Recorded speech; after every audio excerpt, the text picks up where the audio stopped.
Alors que je parcourais le restaurant à la recherche d'un client que je devais rencontrer, j'ai aperçu mon ex-femme Samantha. Elle était assise à côté d'un homme d'âge moyen, légèrement en surpoids, qui portait les signes d'un physique autrefois en forme, qui succombait désormais aux ravages du temps et de l'indulgence. Samantha semblait se délecter de la compagnie de l'homme, qui dégageait un air de richesse.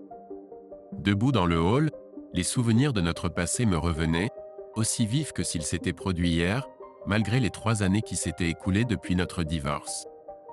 C'est ainsi que je me suis retrouvé dehors, regardant à l'intérieur, au lieu d'être assis à côté d'elle. Je ne savais pas que ses désirs étaient sur le point de se réaliser. Mes ennuis ont commencé lorsque j'ai dû me rendre à Albany pour une réunion client.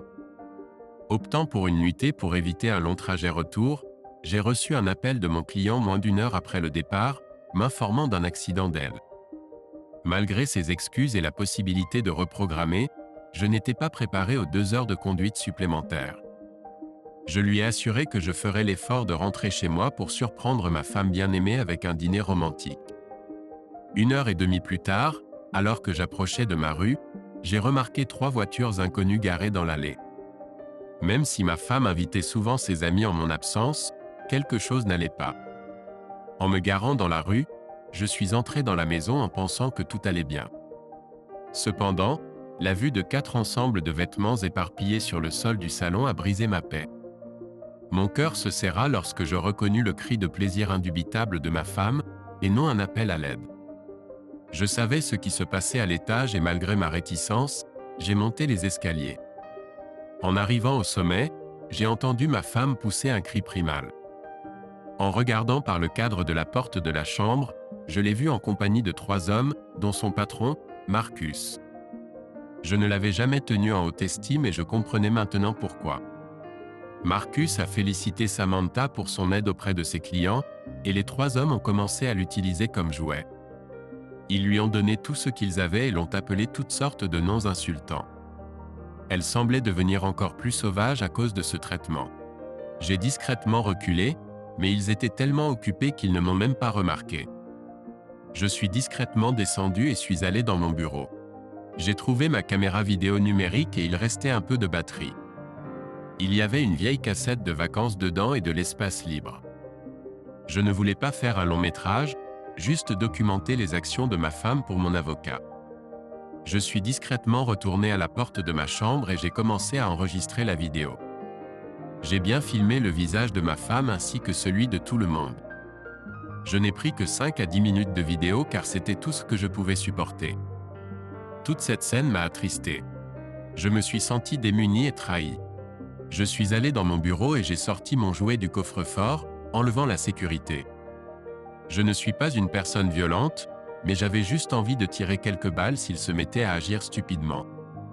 Ensuite, je suis allé dans le salon et j'ai pris toutes les clés de voiture et les portefeuilles des pantalons que les hommes avaient laissés sur le sol de mon salon. Je suis sorti et j'ai dégonflé tous leurs pneus, y compris la voiture de Samantha. Quand je suis rentré à l'intérieur, j'ai commencé à élaborer un excellent plan, et je savais que ça marcherait si Samantha prenait son téléphone portable. Je l'ai remarqué sur la table de chevet dans la chambre pendant que j'enregistrais une vidéo. J'ai préparé ma caméra, je suis allé derrière l'escalier et j'ai rapidement composé le numéro de téléphone portable de Samantha. Ça a sonné plusieurs fois et je suis tombé sur sa messagerie. Elle savait que j'appellerais à 7 heures, alors j'ai rappelé toutes les 2 minutes jusqu'à ce qu'elle réponde enfin. Elle a dû leur dire de se taire car on aurait pu entendre une mouche voler dans la maison. « Salut, Oliver, comment ça va à Albany ?» a demandé Samantha, essoufflée. J'ai aussi pu entendre les rires discrets des hommes dans la pièce. « On dirait que tu es essoufflé. Tu vas bien ?» lui ai-je demandé avec une feinte inquiétude dans ma voix. « Oui, j'ai dû monter les escaliers jusqu'à la chambre pour répondre à l'appel sur mon portable. » Elle s'est rapidement couverte. « Eh bien, mon client a annulé la réunion, et je vais rentrer à la maison dans quelques minutes. Je me demandais si tu voulais sortir dîner. » Je lui ai demandé d'une voix calme. À l'intérieur, j'étais plus fou que je ne l'avais jamais été de ma vie. « Tu rentres à la maison maintenant ?» a-t-elle demandé d'une voix nerveuse. « Ça a l'air super. J'ai juste besoin de me préparer, bébé. À tout à l'heure. » Elle a dit tout ça très rapidement et a raccroché avant que je puisse répondre. J'ai ri tout seul parce que je savais ce qui allait se passer dans une minute, et en effet, 4 personnes complètement nues ont commencé à descendre mes escaliers pour arriver dans le salon. Tous les hommes se sont habillés en un temps record, et Samantha s'est également habillée et a rangé ses vêtements. Tous les hommes sont sortis en même temps, et Samantha a enfilé des chaussures et une veste avec eux. Elle s'est dirigée vers la porte et a regardé dehors, espérant qu'ils partiraient avant qu'elle ne sorte. Si elle n'avait pas été si excitée, elle aurait remarqué ma voiture garée dans la rue devant chez nous. Tous les hommes ont commencé à lui crier quelque chose en même temps, et elle est sortie sur le porche pour écouter de quoi ils parlaient. À ce moment précis, j'ai claqué la porte d'entrée et je l'ai verrouillée derrière elle. Ma femme a juste vu mon visage alors que je fermais la porte et a essayé de regarder par la fenêtre latérale et de me parler d'une voix suppliante. Le temps de parler est terminé. Tous les autres hommes sont revenus sur mon porche et ont commencé à tambouriner sur ma porte d'entrée en quelques minutes. Je savais qu'ils voulaient récupérer leur portefeuille et leurs clés. J'ai appelé le 911 et signalé des personnes qui essayaient de cambrioler ma maison. La répartitrice a dit qu'un de mes voisins venait juste de l'appeler. Je lui ai donné mon nom et mon adresse. Juste 2 minutes plus tard, un policier est arrivé chez moi. J'ai attendu que la police interroge ma femme. Puis j'ai ouvert la porte et je suis sorti vers les 2 policiers qui étaient sur place. Officier, ces hommes ont violé ma femme, et je veux qu'ils soient tous arrêtés, ai-je dit à la police. Cela a provoqué une réaction immédiate de la part des hommes. Ils ont immédiatement commencé à crier. J'ai été invité. Elle le voulait elle-même. Je n'ai violé personne. Et elle le voulait de nous tous. Tout le monde, y compris moi, a regardé Samantha, attendant une réponse. Elle a baissé les yeux et évité de croiser mon regard. D'une voix calme, pleine de honte, elle a dit « J'ai invité ces hommes chez moi. J'ai eu des relations sexuelles avec eux et personne ne m'a violé. J'ai agi de mon plein gré. » Tous les hommes semblaient soulagés de ne pas être accusés de viol. À ce moment-là, 2 autres voitures de police sont arrivées. À ma demande, ils ont noté les noms de tout le monde pour leur rapport. Ensuite, le policier principal m'a dit « Si votre femme a invité ces hommes chez vous et qu'ils ont tous plus de 18 ans, il y a peu de choses que nous puissions faire pour vous. Je vous suggérerais de consulter un conseiller ou quelque chose dans ce genre. » Il a dit cela en regardant ma femme comme si elle était une merde sur sa chaussure. J'ai dit à la police d'appeler un taxi et que Madame Thomas ne serait pas autorisée à rentrer dans la maison ce soir-là. L'un des gars a appelé un taxi car il a découvert que tous leurs pneus étaient à plat. Ils ont aussi essayé de m'accuser d'avoir pris leur portefeuille et leurs clés. Mais j'ai dit à la police que je n'avais aucune idée de ce dont ils parlaient. Je me suis retourné et suis retourné sur le porche.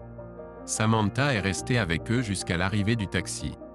Je suis juste resté sur le porche et des regards furieux ont jailli de mes yeux. Ma femme a essayé de monter sur le porche et de me parler, ce qui était courageux à ce moment-là. Si elle savait à quel point j'étais en colère et que j'avais une arme sur moi, elle aurait peut-être fui dans l'autre sens. Oliver, je suis tellement désolé que...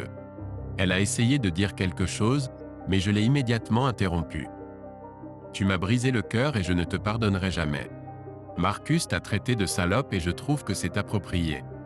Désormais, je t'appellerai salope et je n'utiliserai plus jamais ton vrai nom. Si tu as besoin de me parler à nouveau, fais-le par l'intermédiaire de Tad.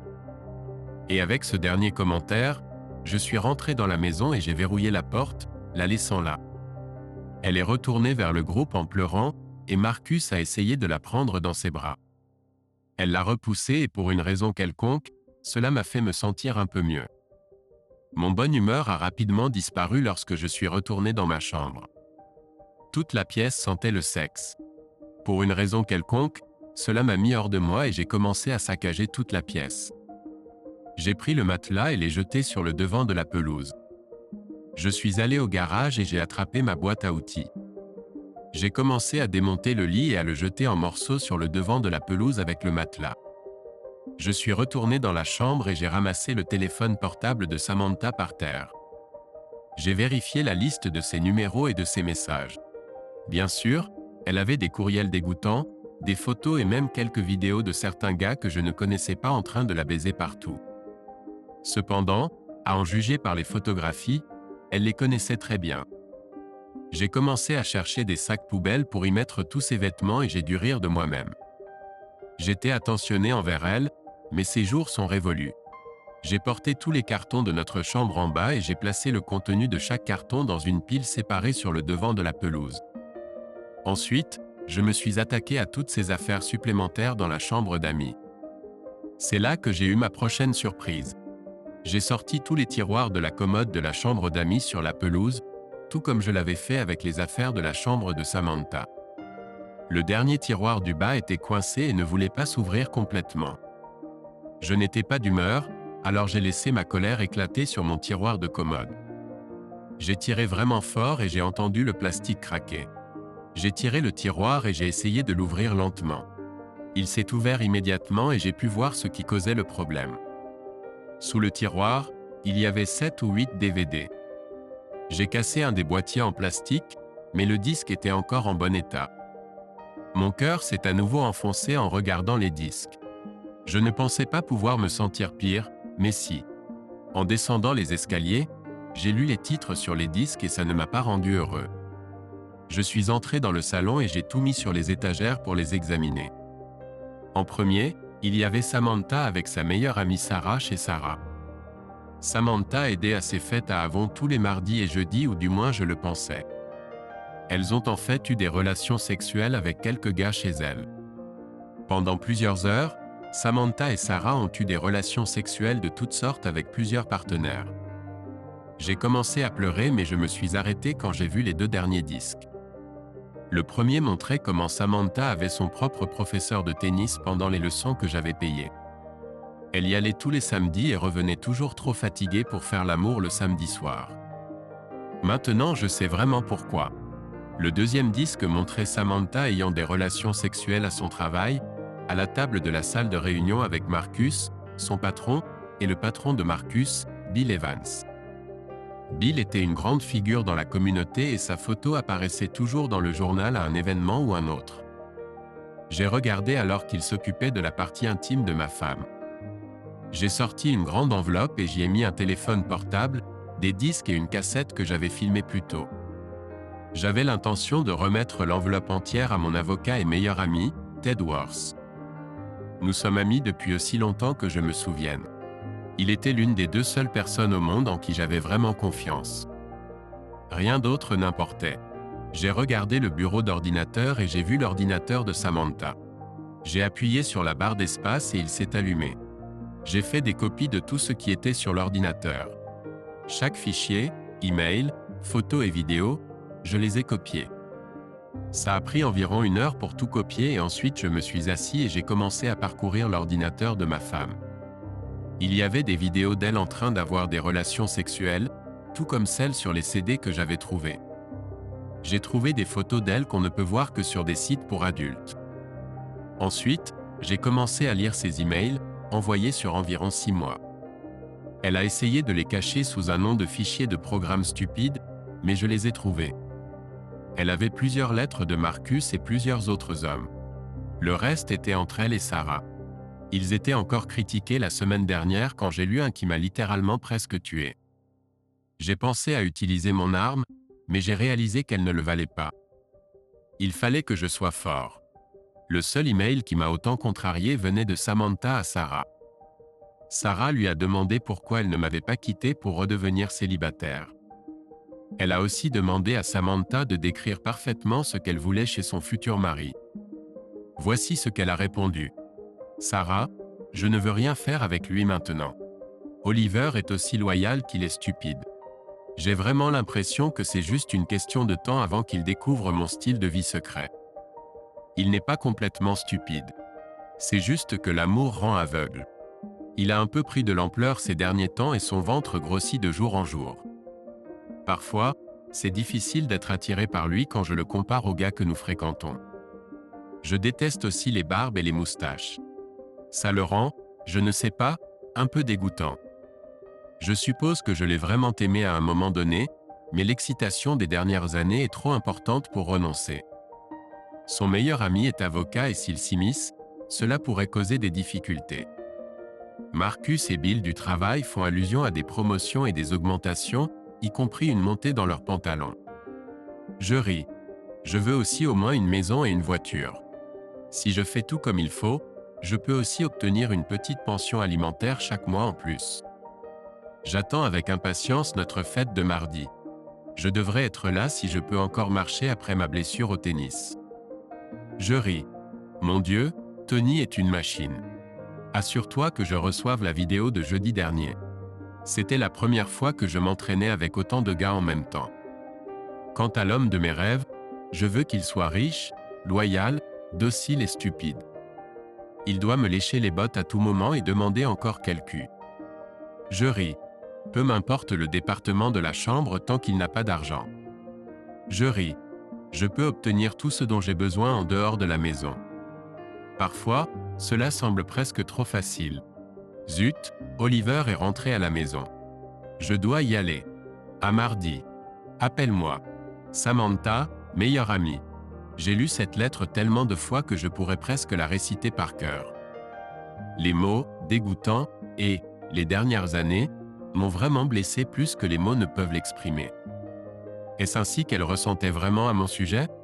Étais-je tellement aveuglé par l'amour qu'elle m'a trompé pendant plus de 2 ans? Immédiatement après cela, je suis allé me coucher et je me suis endormi sur le canapé. Je me suis réveillé tôt et j'ai appelé le travail. Je n'ai vraiment pas bien dormi et j'ai surtout retourné d'un côté à l'autre. Appelant au travail pour dire que je suis malade, j'ai appelé mon meilleur ami Ted Worth. C'était mon ami d'abord, mais c'était aussi mon avocat pour la plupart des problèmes. Mary a décroché le téléphone. C'était la secrétaire de Ted. Et je la connaissais presque aussi longtemps que Ted. Ce matin-là, j'ai demandé une réunion urgente et elle m'a dit qu'il serait au tribunal toute la journée. Mary, dis à Ted de me rencontrer dans 1 heure dans son bureau. S'il t'embête avec des conneries, mentionne le nom de Tammy Brown. Cela devrait attirer son attention. À dans 1 heure. Je lui ai dit et j'ai raccroché avant qu'elle puisse répondre. J'ai commencé à m'habiller et puis mon téléphone portable a sonné. J'ai regardé le numéro car je ne voulais vraiment pas parler à Samantha. C'était un numéro inconnu, alors j'ai décroché au cas où c'était Ted qui rappelait d'un endroit quelconque. Allô Monsieur Thomas.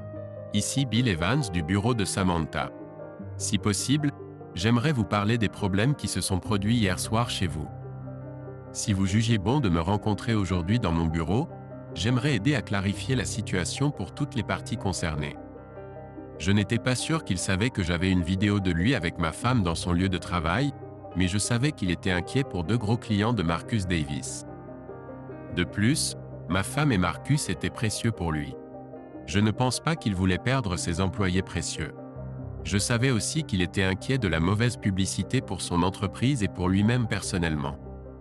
Monsieur Evans, j'ai un rendez-vous important ce matin, mais je vous promets que je vous rappellerai sur ce numéro avant midi pour organiser quelque chose pour aujourd'hui. Je l'ai rassuré en réponse. Mon ton était calme et je lui ai dit comme s'il me parlait avec bon sens. Mon Dieu, il allait avoir une grosse surprise. En sortant, je pouvais encore voir ce qui ressemblait à une vente de garage vraiment étrange. Le lit cassé et tous les vêtements de Samantha étaient toujours là. Un de mes voisins âgés m'a fait un petit signe de la main et une drôle d'expression est apparue sur son visage. Je savais que j'allais être le sujet de conversation pendant 9 jours, comme on dit dans le monde des médias. C'était une banlieue. Je suis allé au centre-ville et j'ai mangé quelque chose. J'ai englouti de la nourriture et je suis allé directement au bureau de Ted. Mary m'a préparé une tasse de café. Beaucoup de crème et pas de sucre. Nous nous connaissions vraiment depuis longtemps. Mon Dieu, Oliver. Je ne sais pas ce que tu as pour Ted, mais j'ai mentionné son nom et il m'a dit d'annuler tous les rendez-vous pour aujourd'hui. Si tu veux me dire qui est Tammy Brown, je pourrais bien prendre un mois de congé, a-t-elle ajouté en plaisantant. Il faudra demander à Ted. Au fait, où est-il? Lui demandai-je. Il a dit qu'il serait là tout de suite. Il devait reprogrammer sa réunion avec le juge pour l'audience d'aujourd'hui, m'a-t-elle dit. Juste à ce moment-là, il est entré par la porte. Nom d'une pipe, Oliver. Tammy Brown, tu dois être dans de beaux draps pour me mentionner ce nom. Viens dans le bureau et parlons. Mary, ne me mets en relation avec personne pour l'instant. Ted a dit tout cela très rapidement. J'ai pris mon café et il a fermé la porte pour qu'on puisse parler. Je lui ai raconté les événements de la veille et ce que j'avais appris sur le nouveau mode de vie de Samantha. Ensuite, je lui ai remis une enveloppe pleine de choses que j'avais collectées et il a enfin parlé. Il a écouté mon histoire et n'a jamais interrompu. Je pouvais voir les rouages juridiques tourner dans sa tête alors qu'il se remémorait les événements de la veille. Je lui ai également parlé de la demande de rendez-vous de Bill Evans pour aujourd'hui. Eh bien, Oliver, comme on dit, les choses sérieuses d'abord, je te connais depuis longtemps et je sais que tu es bouleversé. Y a-t-il une chance que toi et Samantha fassiez la paix ? M'a-t-il demandé. Ted, si on parlait de Cathy, ta femme, et que tu voyais ses vidéos et lisais les emails, tu la quitterais sur le champ. Je veux divorcer, mais je veux aussi causer de sérieux dégâts. Je ne vais pas partir tranquillement dans la nuit, je lui ai avoué. D'accord, d'abord, nous allons poursuivre Tony et le club de tennis Ace. Nous ne pouvons pas toucher Sarah car c'est juste une bonne amie qui joue avec Samantha. La société de Samantha est une toute autre affaire. Deuxièmement, je prévois de poursuivre les 2 clients qui étaient chez toi ainsi que leurs entreprises. Nous allons également nous attaquer à Marcus Davis, Bill Evans et compagnie, a-t-il dit. Ça risque de mal tourner avant de s'arranger, Oliver, m'a-t-il dit. Peu importe, même si je dois me tenir dans la rue et utiliser mes poings. Je vais faire payer ces gens pour m'avoir trahi à travers Samantha, je lui ai dit avec colère dans ma voix. D'accord, Oliver, dis-moi encore ce que Bill Evans voulait et nous avancerons à partir de là. M'a dit Ted. Nous avons discuté de plusieurs options différentes et j'ai préféré la dernière. Une attaque frontale contre la société de Samantha semblait être la meilleure option. J'avais un atout dans ma manche avec des vidéos de Davis, Evans et Samantha dans leur salle de réunion. Ted m'a dit que, en tant que supérieur de Samantha, il contrôlait sa position. Cela peut également entraîner de sérieuses peines de prison. J'ai aimé la tournure que cela prenait. Ted a également laissé entendre que dès que Bill Evans saurait ce que nous avions sur lui, son attitude changerait et il me proposerait de l'argent. Je lui ai dit que s'il était inférieur à 2 millions, il pouvait embrasser mon derrière. Je te le dis, Ted, que ce soit 2,5 millions. J'ai déjà vu tes frais juridiques avant, je lui ai dit en riant. Viens ce soir à 19h et Cathy cuisinera un délicieux dîner pour nous deux. Je pense que tu pourrais avoir besoin de faire une pause à la maison, a-t-il exigé. J'ai rappelé Bill Evans et pris rendez-vous pour 2h du matin. Immédiatement après, Mary a passé la tête dans le bureau. Ted, on te demande en ligne 1, lui a-t-elle dit. Mary, je t'ai dit, pas d'appel, a-t-il dit, visiblement en colère. Désolé, Ted, mais c'est Samantha. Elle veut te parler, et j'ai pensé que tu voudrais répondre, a continué Mary. Désolé, Mary, ça va être une longue journée, et ça ne fait que commencer. Est-ce qu'elle sait qu'Oliver est ici, lui a-t-il demandé. Pas que je sache, Ted, a-t-elle répliqué. Dis-lui que je vais lui parler dans 1 minute, a-t-il dit plus doucement alors que Mary sortait rapidement vers la réception. Eh bien, je parie qu'elle a déjà découvert que son téléphone portable, son ordinateur et tous ses DVD ont disparu.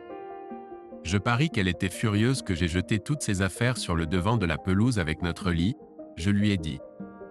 Wow, tu as vraiment eu une soirée chargée. Laisse-moi parler et ne t'immisce pas dans la conversation.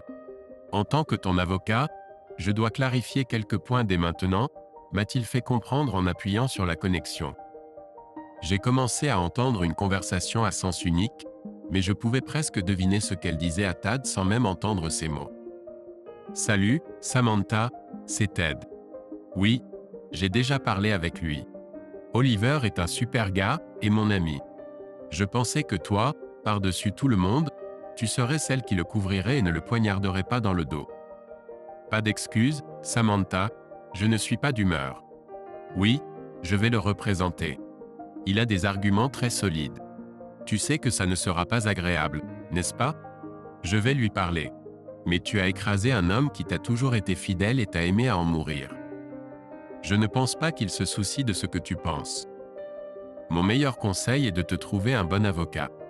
Tu en auras besoin. Oui, Bill Evans a pris rendez-vous pour 14 heures, bien que je ne pense pas que tu devrais être là. Écoute-moi, Samantha. Si tu te pointes ne serait-ce qu'à la porte extérieure et que tu écoutes à travers le verre, je dirai à Oliver de partir et l'enfer se déchaînera. Mieux vaut attendre et te contrôler aujourd'hui.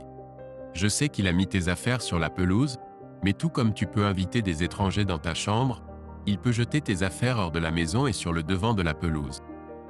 Franchement, je suis surpris qu'il n'ait tiré sur personne la nuit dernière. Oh, oui, il était avec lui, bien que dans un but de légitime défense. Rappelle-toi, il pensait que tu avais été violé. Cela a été mentionné dans le rapport de police. Je ne sais pas, mais si c'était ma Cathy, je serais en prison en ce moment. Je pense qu'il était irascible dans ces circonstances. Quant à ton ordinateur, ton téléphone portable et tout ce qui n'était pas dans la maison ce matin, tu devras demander à l'autre propriétaire de la maison. Peut-être qu'il a tout laissé sur la pelouse avec tes vêtements et que quelqu'un l'a pris. Je ne peux vraiment pas dire. J'ai terminé toutes vos formalités de dépôt sur la maison et vous avez tous les deux les mêmes droits dans la maison. La façon dont vous choisissez d'exercer ces droits vous appartient à chacun. D'accord, je lui dirai. Pour l'instant, je vous recommanderais de rester là et de laisser Oliver vivre dans la maison jusqu'à ce que tout soit réglé. Je ne pense pas que ce soit sûr pour vous d'être dans la même maison que lui en ce moment. Écoute, Samantha, même maintenant j'ai envie de te mettre un coup de poing dans le nez, alors ne t'obstine pas. Reste avec Sarah et je resterai en contact. S'il vous plaît, demandez à votre avocat de m'appeler quand vous en aurez un. Les larmes ne vous aideront pas maintenant, Samantha. En plus d'être son avocat, je suis aussi son ami. Vos larmes tombent dans l'oreille d'un sourd. Je peux être un salaud impitoyable quand je veux, et cela semble être la situation parfaite. Je t'ai toujours aimé et respecté jusqu'à aujourd'hui. Je suis désolé que tu vois un côté de moi que seuls mes ennemis et mes malveillants voient. Tu n'aimeras pas ça. D'accord, mais éloignez-vous de lui et ne quittez pas votre bureau. En ce moment, il ne veut rien avoir à faire avec vous. Au revoir. Tad a fini et m'a regardé. Tu as entendu la plupart de la conversation ? M'a-t-il demandé tristement. Oui, j'aimerais juste pouvoir la rencontrer en face à nouveau et lui dire ce que je ressens vraiment. Bien que je ne pense pas vouloir endurer la douleur de la revoir. Du moins pas en ce moment, j'ai avoué à mon ami. Je vais te dire, Oliver. Fais 2 choses pour moi, m'a-t-il demandé, changeant instantanément son humeur émotionnelle en positif et optimiste. Récupère ces vidéos pour moi. Tad m'a demandé de sortir de l'enveloppe la cassette vidéo de la veille, la cassette vidéo de Tony au club de tennis, et la cassette vidéo de Samantha avec Monsieur Davis et Monsieur Evans dans son bureau. Je lui ai donné les vidéos et il m'a dit d'inviter Mary à déjeuner avec moi. Je l'ai regardé étrangement et il m'a immédiatement répondu de la même manière. Je pense qu'il serait mieux que je les regarde personnellement pour ne pas vous contrarier tous avant notre réunion à 14 heures. Pourquoi ? Je ne pense pas que regarder ce matériel te fera du bien maintenant et je ne veux pas que tu te fâches avant même de rencontrer Bill Evans. Je savais qu'il avait raison et je l'ai remercié, disant à Mary la bonne nouvelle. Elle m'a dit de l'emmener quelque part de cher si Ted payait. J'ai ri et nous avons tous les deux quitté le bâtiment. Mary était une merveilleuse compagne de dîner et elle m'a fait oublier tous mes problèmes pendant la prochaine heure. Quand nous sommes rentrés, j'ai entendu Tad crier alors que nous passions la porte du bureau. Nous sommes entrés et il était de très bonne humeur, dansant en célébration à sa table. Cet enregistrement est génial, Oliver. Je ne crois pas en ça, m'a-t-il dit. J'ai eu un air drôle et triste et je pense qu'il a enfin compris pourquoi. Oh, Oliver, je suis vraiment désolé. Je n'ai pas célébré ces vidéos. Je sais que Samantha t'a vraiment blessé. J'étais juste excité à cause de ce que je venais de trouver, m'a-t-il avoué. Oliver, viens ici. J'ai besoin que tu regardes quelque chose pour moi. Ted m'a demandé en suivant ses instructions et en me tenant juste derrière lui pour que je puisse voir par-dessus son épaule. As-tu regardé toute la vidéo que Tony a faite au club de tennis avec Samantha ? M'a-t-il demandé. Non, je n'en ai regardé que quelques-unes. Hier soir, j'ai essayé de regarder toutes les images sans vomir ou sortir pour tuer quelqu'un, je lui ai dit honnêtement. Eh bien, j'ai une surprise pour toi. Juste avant que Tony et Samantha finissent, il commence à rassembler une petite foule dans le vestiaire des hommes, au club de tennis. Je ne veux pas le dire, mais elle a laissé les autres hommes qui regardaient la baiser après que Tony ait fini. Je ne te dis pas ça pour te rendre en colère ou triste, mais à cause de cet homme ici. Ted m'a dit ça, en pointant l'écran sur son bureau. La personne qu'il pointait était un homme plus âgé enveloppé dans une serviette. Il avait de longs cheveux gris et une moustache de morse. Il m'a demandé si je le reconnaissais. Ted a mis la vidéo en lecture et j'ai pu le voir jeter la serviette et exhiber un outil d'homme très grand dont n'importe quel homme serait fier. Le seul problème était qu'il s'est approché de ma femme et l'a baisée. La minute suivante, elle était entourée de 5 autres gars attendant leur tour pour parler à Samantha. Ted, je n'ai aucune idée de qui est ce connard, mais je suppose que toi, tu le sais? Lui ai-je répondu avec sagesse. Oliver, c'est pour notre réunion aujourd'hui au club de tennis au 16 Nazi, m'a-t-il dit. Ted était excité et ensuite il m'a dit pourquoi. J'ai souri quand il m'a raconté son plan. En plus d'être mon ami, Ted était un sacré bon avocat. J'étais content qu'il soit de mon côté cette fois-ci. Nous avons quitté son bureau pour nous rendre en centre-ville à notre réunion EWRSPM avec Bill Evans. Nous avons emporté avec nous un lecteur DVD portable, quelques photographies que nous avions fait imprimer avant de partir, et quelques enveloppes légales. Nous sommes entrés dans l'immeuble de Samantha et nous sommes directement allés au bureau de Bill au dernier étage. Le bureau de Samantha était à l'étage en dessous. Nous avons attendu dans la salle d'attente jusqu'à ce que nous soyons invités dans le bureau de Monsieur Evans. Juste avant d'entrer, j'ai senti quelqu'un me regarder. J'ai regardé dans le couloir et j'ai vu la femme disparaître au coin lorsqu'elle m'a remarqué en train de la regarder. Essaye de deviner qui c'était, je me suis dit. J'étais juste content de ne pas avoir à traiter avec elle aujourd'hui. Nous sommes tous les deux entrés dans le bureau de Bill et il était meublé avec des meubles chers. À chaque endroit sur le mur, il y avait une plaque, un prix ou une photographie d'une personne célèbre avec Bill Evans. Il avait un beau bureau et la première pensée qui m'est venue à l'esprit était de savoir s'il avait Samantha dans cette pièce. À cette pensée, j'ai vraiment commencé à détester Monsieur Evans plus que jamais. J'ai présenté Tad et j'ai commencé à parler. Bonjour Monsieur Evans, voici mon ami Ted Worth et il assistera à la réunion que vous avez convoquée aujourd'hui, ai-je dit à Bill alors que nous nous serrions tous la main. Monsieur Thomas Bob, je pensais que cela allait être une petite réunion à huis clos entre vous et moi. Monsieur Evans m'a demandé. Eh bien, j'ai pensé emmener Tad avec moi. Tout ce que vous me direz, vous pourrez le dire à lui aussi, ai-je dit. Je n'ai pas soulevé la question pour discussion, alors il a accepté la présence de Tad et a commencé à me parler directement, ignorant Tad. Cela a fait sourire Tad. Je savais ce qui allait arriver, mais j'ai laissé Monsieur Evans parler en première avant de faire éclater son ballon. Bob, puis-je t'appeler Bob? Bill m'a demandé. Pas de problème du tout. En fait, je pensais que ce serait bien d'avoir Marcus Davis à cette réunion aussi.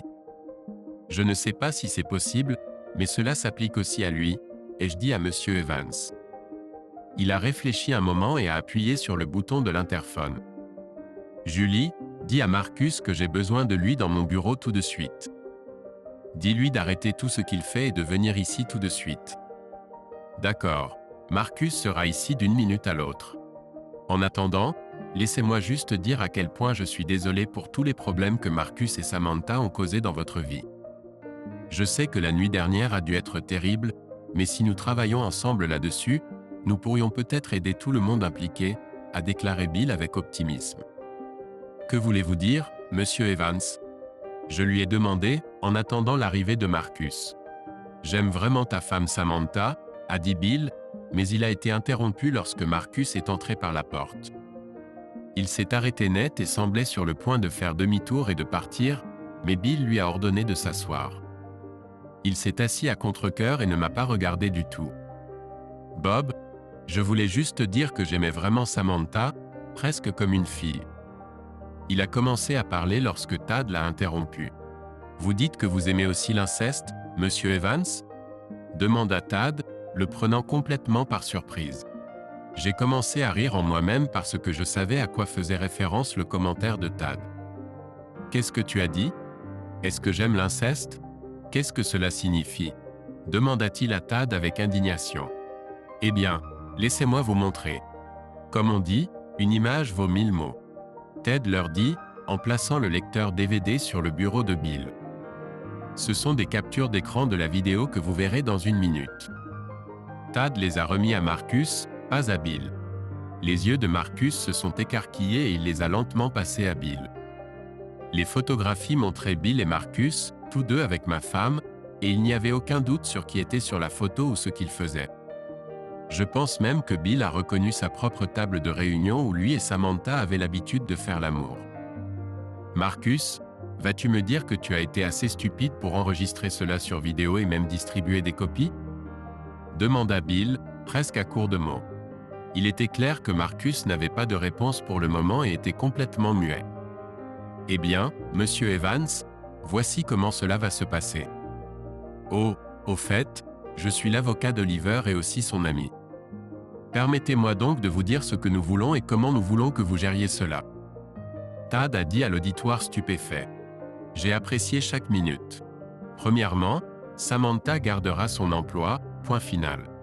Oliver sent qu'elle aura besoin d'un emploi et elle semble très bien s'entendre avec tout le monde ici. Il a dit cela à Bill avec un léger clin d'œil. Deuxièmement, Monsieur Davis n'est plus le bienvenu ici, point final. Samantha reste et ce type part. Tad a dit à Bill, en pointant du doigt le stupéfait Marcus. Troisièmement, nous voulons que vous nous fassiez une offre monétaire qui ne soit pas une insulte à notre intelligence. Nous ne considérerons que votre première offre et répondrons oui ou non dans les 5 jours ouvrables. Nous avions prévu d'aller en justice avant la fin de 2 mois et peut-être plus tôt si nécessaire. Avant qu'il ne puisse dire quoi que ce soit, Tad a appuyé sur lecture et a tourné l'écran pour que Bill puisse le voir. Cela montrait les 2 hommes possédant ma femme de manière possessive encore et encore dans leur salle de conférence. Marcus n'avait pas besoin de regarder puisqu'il était celui en charge de l'enregistrement vidéo. Bill regardait juste, la bouche ouverte. Je pouvais voir les rouages dans sa tête tourner à plein régime. Il réfléchissait à comment sauver son entreprise, sa réputation, sa vie de famille et surtout, son argent. Je savais que quelque chose allait bientôt se passer. Marcus, lorsque ces messieurs partiront aujourd'hui, nous aurons une conversation très sérieuse sur votre avenir professionnel ici. Je parlerai à mon avocat pour voir si nous pouvons trouver un arrangement qui vous rende un peu heureux. Vous comprenez tous les deux que cela pourrait être très préjudiciable pour l'entreprise si cela se sait avant que ma proposition soit examinée.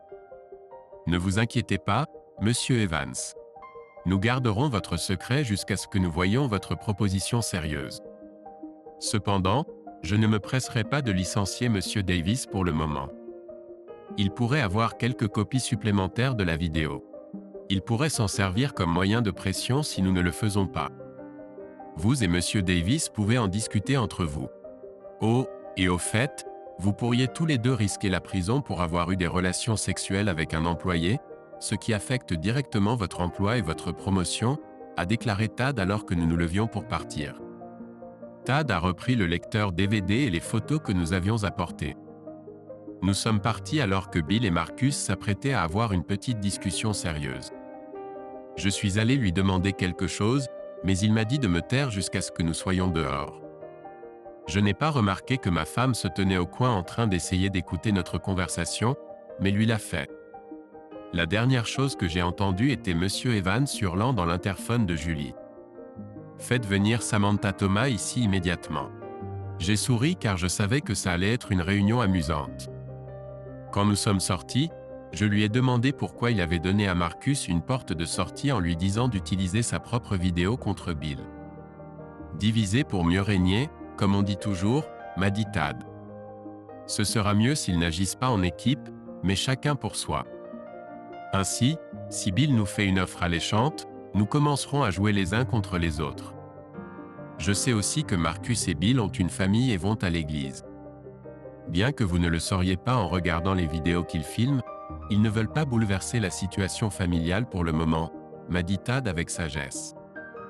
En quittant le bâtiment, j'ai réalisé que ce serait désormais l'endroit où ma femme m'a trompé plutôt que le fier lieu où elle travaille. J'étais triste à cette pensée, comme à beaucoup d'autres dans ma tête.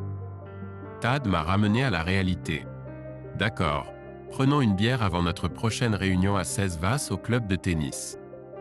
Nous pourrions tous les deux utiliser un verre en ce moment et j'ai besoin de te demander quelque chose, mais je ne suis pas encore sûr de comment le faire. Tad m'en a parlé pendant que nous traversions la ville en direction du club de tennis. Nous sommes passés dans un joli petit bar-restaurant à côté du club de tennis. Tad a commandé 2 bières et a commencé à me parler. Oliver, je pense que Bill Evans va faire une offre mais seulement pour un peu moins d'1 million. Je connais son équipe juridique d'une autre firme et ils sont très compétents. Le personnage principal est aussi un réaliste. Je l'appellerai demain pour lui faire savoir qu'une offre à un prix bas ne sera pas bonne pour les affaires ou la vie de famille de son client. Je leur proposerai de le faire pour environ 3 millions ou d'abandonner complètement, m'a-t-il dit. Ensuite, je dois savoir si l'offre n'est pas acceptée, ce qui pourrait être le cas, si je peux traîner Samantha dans la boue. Je ne serai pas gentil avec elle pour rien au monde. Je ne peux rien faire d'autre que ce que je sais qui gagnera le procès. Ce sera mon travail désagréable en tant que ton représentant légal si cela en arrive là. Cela peut devenir moche et très public. J'utiliserai tous les outils à ma disposition pour gagner notre cas. Tu n'aimeras peut-être pas tous les détails qui pourraient devenir publics sur Samantha, ton mariage et éventuellement ta vie sexuelle. Je la ferai passer pour la femme déchue qu'elle est devenue. Je ne sais pas si tu y as pensé du tout, a ajouté Ted à la dernière minute. Oui, j'y ai vraiment réfléchi. Je suis une personne plus grande que ce que ces gens pensent que je suis. Si cela doit être fait, tu as ma bénédiction. Mais j'aimerais explorer l'option de l'offre d'argent avant de devenir fou, j'ai laissé entendre à Tad. D'accord, d'abord nous verrons ce que Bill a à t'offrir. Cependant, si c'est nul, je compléterai toute la paperasse nécessaire le même jour. J'utiliserai également mes contacts dans les journaux ainsi que mes amis dans 3 stations de télé locales. Ils seraient ravis d'obtenir quelques échantillons de vidéos ou de photos, même s'ils doivent mettre des barres bleues devant les parties juteuses, comme on dit dans les sitcoms. Ted, tu as toujours été là pour moi, et je fais confiance à ton jugement. J'aimerais juste que tout ce foutoir n'ait jamais eu lieu. C'était plus amusant d'être un mari ignorant que d'être publiquement cocufié par une femme qui trompe. Tu as toujours ma permission de faire tout ce qui est nécessaire. Après tout, je n'ai pas commencé cette merde, mais je vais bientôt la terminer. Je lui ai dit avec colère dans ma voix. D'accord, Oliver, pas de problème. Maintenant, discutons du matériel pour notre prochaine réunion. Ce type, Monsieur Harry Riddell, est le propriétaire du club de tennis Ace. C'est le type que j'ai indiqué dans la vidéo dans mon bureau, m'a-t-il dit. Il dira que les adultes agiront en adultes et qu'il ne pourra rien faire pour nous. Même l'entraîneur de tennis de Tony peut être renvoyé juste pour la forme. Ensuite, il pourrait le réembaucher la semaine prochaine.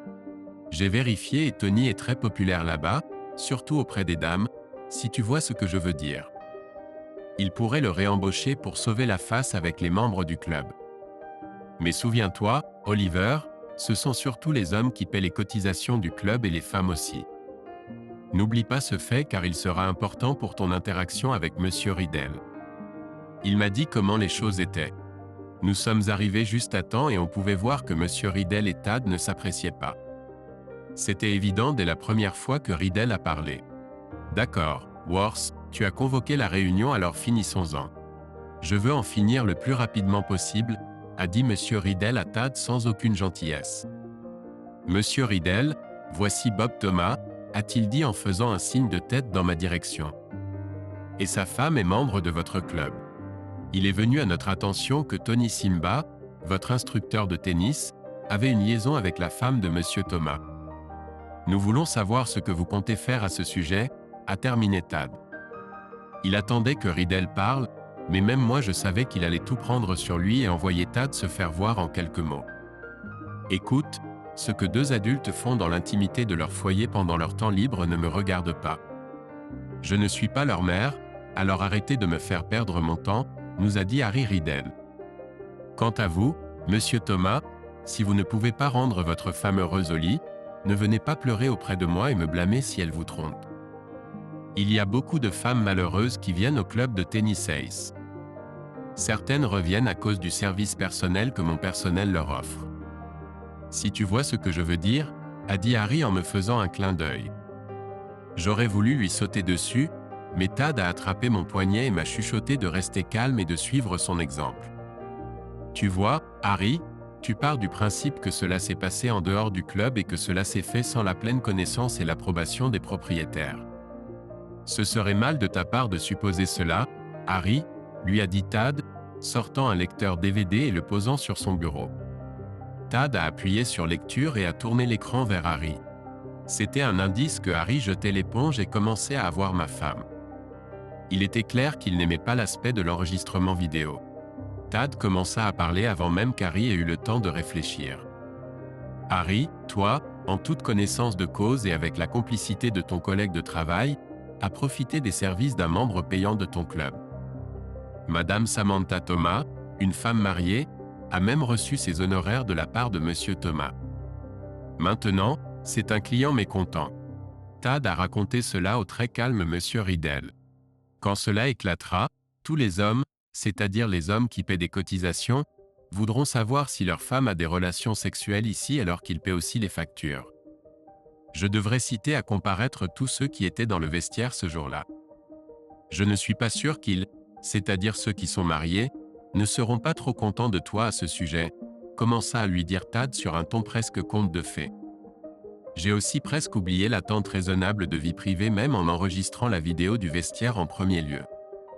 Harry, quand j'en aurai fini avec toi, ton club ne sera plus le phare de la communauté qu'il était autrefois, et je pense aussi que les coffres de ta banque seront un peu plus légers dans un avenir proche, ajouta Tad pour plus de persuasion. Donc, ce que nous voulons, c'est que vous nous fassiez une offre sérieuse et que vous me rappeliez immédiatement. Si vous le faites en temps voulu, cela peut vous éviter beaucoup de désagréments et de pertes d'argent. Ted a finalement terminé. Nous pouvions voir Harry Riddell envisager ces options. Ted, comme toujours, tu es un vrai connard, mais je ne peux pas contester ta logique. Je vous appellerai demain avec mon offre. Si je paye, toutes les vidéos me seront rendues et ne verront jamais le jour. Je licencierai Tony volontairement. Maintenant, si c'est tout ce pourquoi vous êtes venu, sale maître chanteur, dégagez, a dit Harry Riddell, alors que Ted prenait le lecteur DVD avec un sourire et l'éteignait. Oh, au fait, dis bonjour à Tito Martinez, dit Ted à Harry, en quittant la pièce. Va au diable. C'était tout ce qu'Harry pouvait dire en réponse. Tad Harry tout le long du chemin jusqu'au parking. C'était très amusant, alors maintenant nous attendons des suggestions, m'a dit Tad alors que nous allions chez lui pour un délicieux repas fait maison. À la fin de la semaine, Bill Evans avait offert un peu moins de 2,7 millions de dollars pour garder Samantha comme employée. Marcus Davis a été licencié après avoir bêtement remis à Bill Evans toutes ses vidéos et n'avait plus rien sur lui. Alors Bill l'a simplement viré et le pauvre vieux Marcus n'a pas pu faire grand-chose.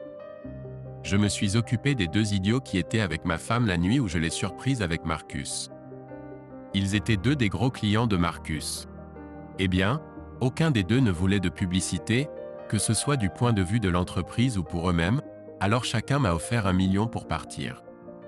Harry Riddell ne voulait rien offrir et nous a dit de le poursuivre en justice. C'est ce que nous avons fait et il a perdu 3 millions quand nous avons eu fini avec lui. Il avait tellement de questions sur qui couchait avec qui au club qu'il a perdu la moitié de ses membres et a été contraint de laisser tomber tout le monde. Je pense qu'il pensait pouvoir s'en sortir, mais le juge n'a pas aimé les images des vestiaires privés. Il n'a pas non plus apprécié que des gens aient les femmes des autres. J'ai offert à Samantha une maison et une voiture comme elle le voulait. Même si je n'ai pas eu à lui verser 1 centime de pension alimentaire, je ne l'ai vue que 2 fois au tribunal. Je l'ai traitée de salope à chaque fois que je lui disais bonjour et ça l'a fait pleurer. Je me suis toujours demandé pourquoi elle pleurait maintenant et pas avant qu'elle ne commence toute cette merde dans ma vie. Pour être la pire période de ma vie, j'ai eu plus d'argent que jamais. J'ai été intelligent et j'ai suivi les conseils de Ted. Ça fait toujours mal. Et je le porte avec moi jusqu'à ce jour.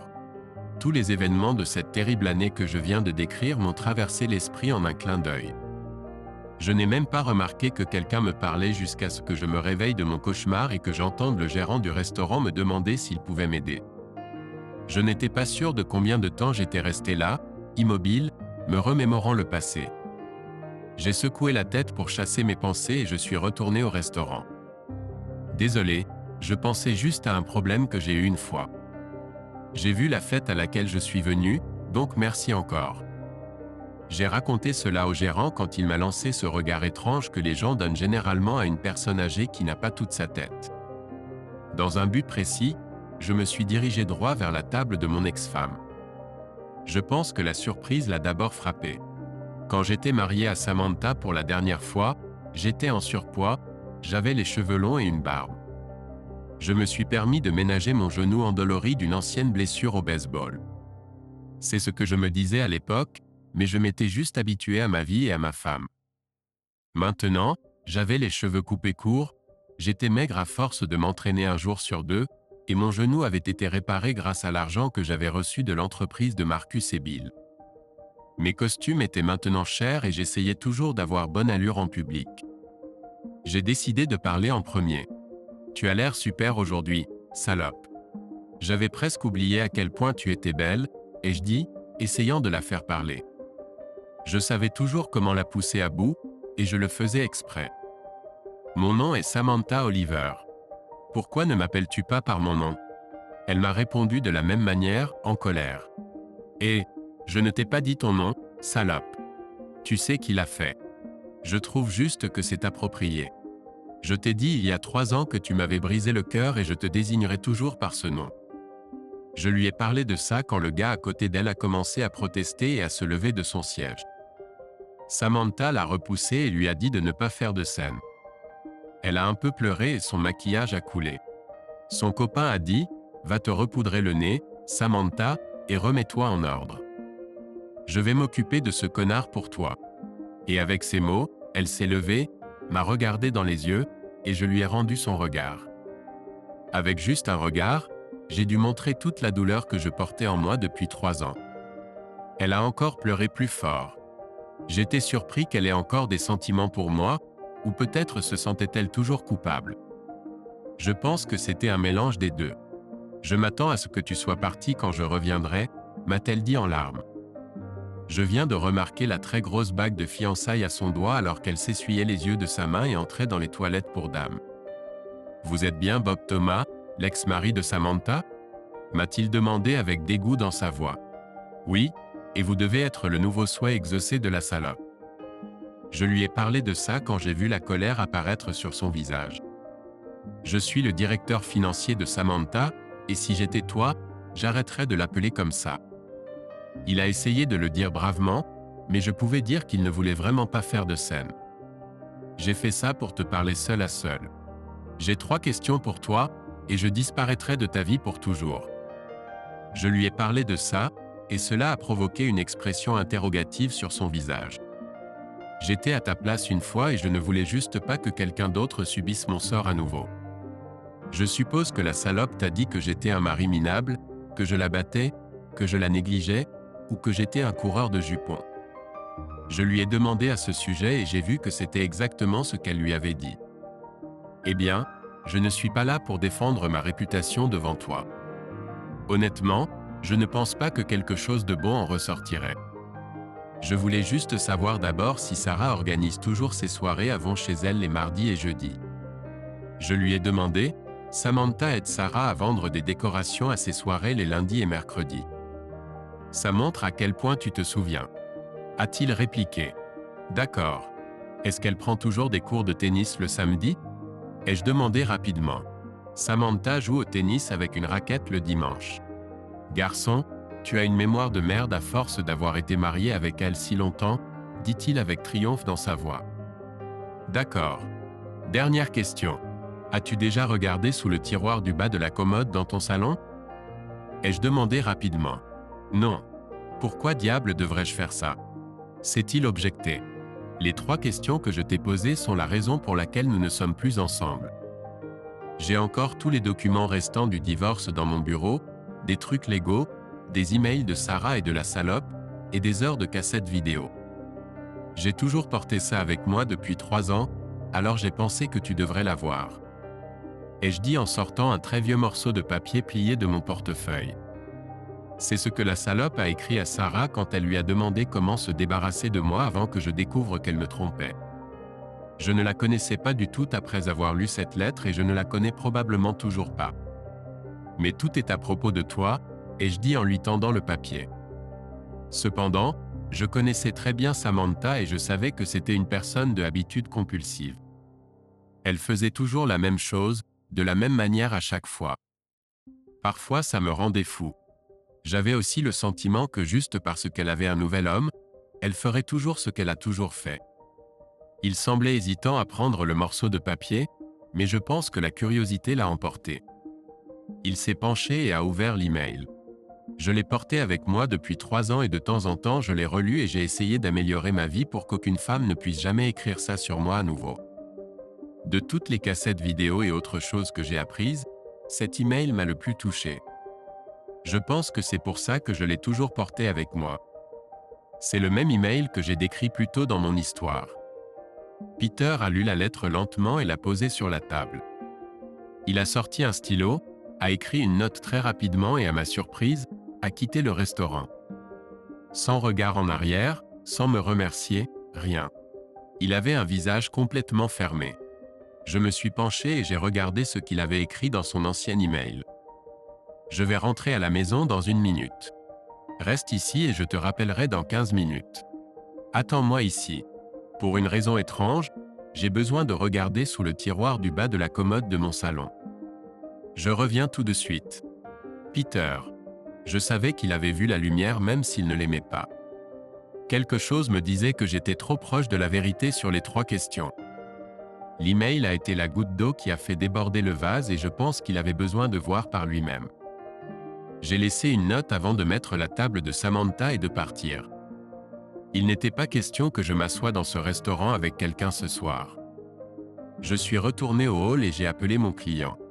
Ils ont dit qu'ils étaient de toute façon en retard et que ça ne les dérangerait pas de reporter la réunion. Juste avant de partir, j'ai jeté un dernier coup d'œil à la table. Samantha est retournée à la table et a cherché Peter du regard. Elle s'est assise et a regardé son ancien email ainsi que la note de Peter en dessous. Son visage est devenu blanc comme un linge lorsqu'elle a reconnu son ancien email et ce que Peter lui avait écrit. La dernière fois que j'ai vu ma femme, elle pleurait tellement fort que tout le restaurant la regardait.